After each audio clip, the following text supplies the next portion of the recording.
So earlier this week, there was a new person that joined our team at the tennis store that I work at. And I was given the task of helping train them on different types of rackets, what they're supposed to do, and just a few different things that she may not have known as we were working together. So one of the first things that I asked her is like, how much had she played before? How much did she know? And she was someone that had been playing club tennis. She played at a pretty competitive level. She was on her team. She'd been on her team for a while, playing for years. But she never really took the time to delve into rackets as much as some other people have, because she had her racket, she got strung here and there, and she was good. She was playing, and it had never really mattered before. But I helped her by teaching her this simple framework that I think would be extremely important to share for anyone that is looking to just understand how rackets are going to work, or just have an easy way to compare other rackets from other brands. Now, if you don't know who I am, my name is Brody Taylor. I am a master racket technician, which is a fancy way of saying I got a certification here in the United States that basically says I do understand what I'm talking about when I talk about tennis rackets, tennis strings, how they work together, and anything like that. As well as I've been working in a tennis equipment store, the same store that I mentioned, for the past 7+ years. So with that being said, let's get right into it. So the first thing about the framework is that I started with one brand just to make it completely easy for her to understand and just to get the basic fundamentals of what rackets are really going to do. And as you can probably guess from the shirt that I'm wearing, the brand I started with was Babolat. Now, the reason that I started with Babolat is for one big reason right away, is that Babolat has 3 main racket lines. Now, the main racket lines are the Pure Arrow, the Pure Drive, and the Pure Strike. They do have the Evos and the Boost types of rackets. However, those are not the big 3. The big 3 everyone knows are the Strike, Arrow, and Pure Drive, so this would be pretty easy. Now, the very first one that I had her start with is going to be the Pure Drive. Now, the reason I started with the Pure Drive is going to be the fact that the Pure Drive is blue. Now, I wrote it in green, but the Pure Drive is blue. So bear with me for a second. Because the Pure Drive is blue, and this is just something crazy and weird that I've noticed over the years of working with rackets, is that the blue rackets all tend to be the power rackets. Whether it be the Pure Drive or the Dunlop FX line from Dunlop, like I said, you have the Yonex E-Zone, you have the Wilson Ultra, you have the Head Boom or the Head Instinct. You got a lot of power rackets. They're all pretty much blue. So I use the Pure Drive as the basic power example. This is going to be a racket that is a little bit more powerful, helps give the player a little bit more power. And that's the basic thing that you need to know in order to just kind of think about these rackets. Now, second one I had her go to was the Pure Arrow. Now, the Pure Arrow, unlike the Pure Drive, the Pure Arrow is pure spin. This is mainly focusing on spin. It helps generate spin for the player because of not only how the racket is shaped, but also just how it cuts through the air in order for the actual racket to just come up a little bit quicker, a little bit faster to help increase the amount of snapback that the strings do offer, as well as having a little bit more of an open string pattern to help increase the spin as well. So that way you can easily gain access to spin compared to the Pure Drive, where it is a little bit easier to gain access to power and force, so make the ball go faster, whereas the Arrow, a little bit easier to make the ball go up and come back down a lot more easy. So the Pure Arrow being spin, the Pure and final racket from Babolat being of the big 3, you have the Pure Strike.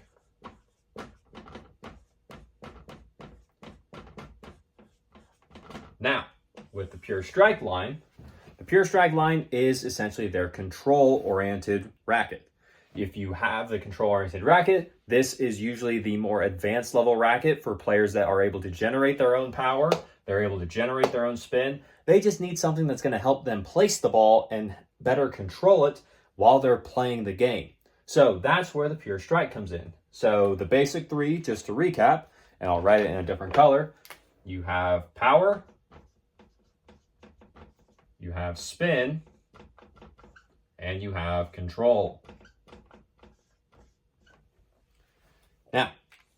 with these three different types of rackets, you can pretty much find majority of these three in almost every single brand. If you look at, say, Wilson, you have for power, you have their version of the Pure Drive, which is the Wilson Ultra. You have their spin version, which is going to be, at the time as of right now, it is technically the Wilson Shift. That is what they are saying is their spin racket, even though not as many people know about the Shift or play with it. It's a little bit weird, trust me. And then the Pure Strike, the Control, you have two different options you could go with here. But probably the most easy and standard one, well, I won't say easy or standard. They're pretty similar, but I'll say the more prevalent one right now, you have the Wilson Blade. So you can pretty much find these style of rackets in almost every single racket brand, whether it be Wilson, which can be a little bit harder because they have different racket lines. The Ultra being the Pure Drive, again, that's the blue coming in. You have the Shift being the spin. No, that one's a little bit weird. Not many people would have thought about that. And then you have the Blade being the Control. Now, if you also look at Wilson, they do have other rackets. They have the Pro Staff, they have the Clash, they also have the Burn too, if you want to throw that in there. So you just look then at the specs that those rackets have and where they would be what they would be most similar to. Now, this is starting to get a little bit more advanced in the framework in itself. This is where just having the repetitions of actually working with the rackets, talking to people about how they play, and just actually playing with them for yourself does come into effect and is a little bit easier to understand. But if you have the Wilson Ultra, I would say arguably that the closest racket to that, still being in Wilson and still being a power racket, is going to be in, and this one you may fight me on, but I'm going to say the Wilson Clash. Now the Clash, it is, at the time of this video, it is getting ready to come out with version 3, so it is going to be getting an update here soon. That's why I feel like the Clash is going to be a little bit more towards the power side, but it is designed to be something completely different to where it's very flexible. However, this is a little bit outside the scope of the framework just because I wanted her to be able to understand this without completely overloading her with information. There's a lot that goes into tennis rackets, but this right here makes it so much simpler to just actually see what someone has or what you're playing with, in my opinion, in order to make sure that you can find something that is comparable. This doesn't necessarily take into account head size. It doesn't necessarily take into account weight as much. It's just trying to find the specific type of racket that someone is using, so that way you can get a better understanding of what they're using for their game, what they've tried before, and what they may want to go to in order to actually feel something different when they're playing with a new racket. So with that, you can also, like I said, go down the list in other brands. So Wilson was the first one. You then have Dunlop, which I mentioned earlier. Weirdly enough, she is a Dunlop player, but she doesn't use any of the main few lines. She uses something a little bit different. Her racket is, I don't remember the exact name of it. It's an older one, and I don't want to say it wrong, so I won't say it because I don't remember. But in the Dunlop, if you look at power, you have the Dunlop FX line. Spin, you have the Dunlop SX line, and control, you have the Dunlop CX line. If you go through Yonex, power, E-zone, spin, V-core, control, the Percept. You go through head, gets a little bit more challenging like Wilson. However, you can pretty much still see it. Power, you got the boom as well as the instinct. If you want to throw that in there, kind of like the burn with Wilson, if you want to throw it in there. Then you have the arrow for spin, which in head terms is just going to be the extreme, as well as the strike, which is control from Battleat, where if you look outside of it, you look into head, you got the radical. Those are the big three, I'd say. And now, granted, there is also the prestige, but we don't usually talk about the prestige. Not many people can actually play with the prestige. It's a very hard racket to play with. So if you know someone that plays with the prestige, great. If you play with the prestige, great. How? It's very hard to play with, I would say. But that would still be a control frame as well. And then you have the gravity, which you can group into these. I would say it's more, I would personally say the gravity is a little bit more on the control side than the spin side. Definitely not on the power side. And then as well, you also have, what's the one I'm missing? And then the speed. The speed is going to be like right smack dab in the middle. I would put that right in between power and spin.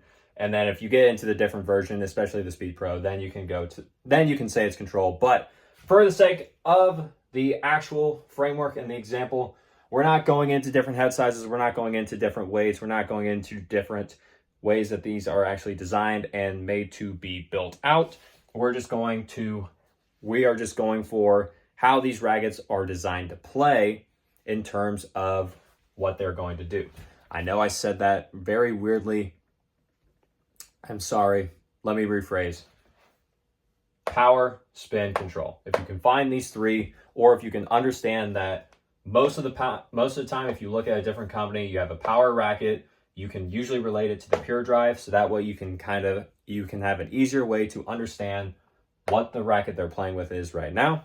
If you see that they're using a spin frame from any company, as if you can think about remembering to go to the Pure Aero, you can then just go ahead and be like, okay, this is kind of what this is supposed to do, and let me see if this is what they have felt. Same thing for the Pure Strike with control. Just seeing how the racket is designed to play, or as well as how it is constructed, you can see if it is more like that. Now, this is the framework that I used with her, and just recently today, she came back, I quizzed her on it, and I was like, okay, hit me. What do each one of these do? Immediately, she knew. Pure Drive, power, because, as I said, it's blue. Spin, Pure Aero, easy enough.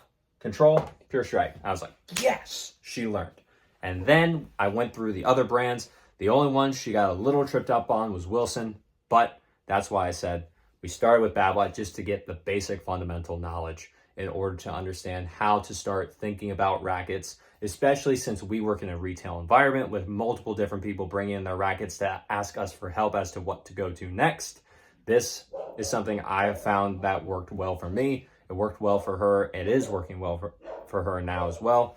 And I think it would be very helpful for you to know if you are looking to get into trying different rackets, demoing different rackets, and seeing what else may work for your game, and just comparing to other brands. Final brand I'll throw in there just because it's a little bit weird, and we did have it. Well, two more. One being Solinco. Solinco has two rackets. They have the whiteout and the blackout. The blackout is essentially the Pure Drive, so it's the power frame. The whiteout is the control frame. It's modeled after the Wilson blade.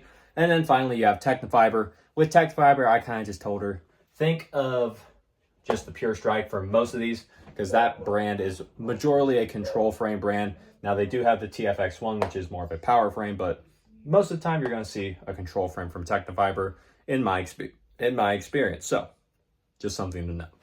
So, with that being said, I hope this framework is helpful and my explanation wasn't extremely long-winded for you. So, with that being said, if you like the video, leave a like on it. Comment down below any questions you have about the actual framework itself, or if you found this to be extremely helpful. I'd love to know your thoughts and feedback on it, as well as subscribe to the channel so that we can grow this channel, get the information out there from the people that have it to the people that need it. There's a lot of tennis misinformation in the tennis community, so I took it upon myself to make this channel so that we can get rid of that and enjoy the game of tennis that we love so much more without having to worry about our gear causing us injury. So, with that being said, as always, take care.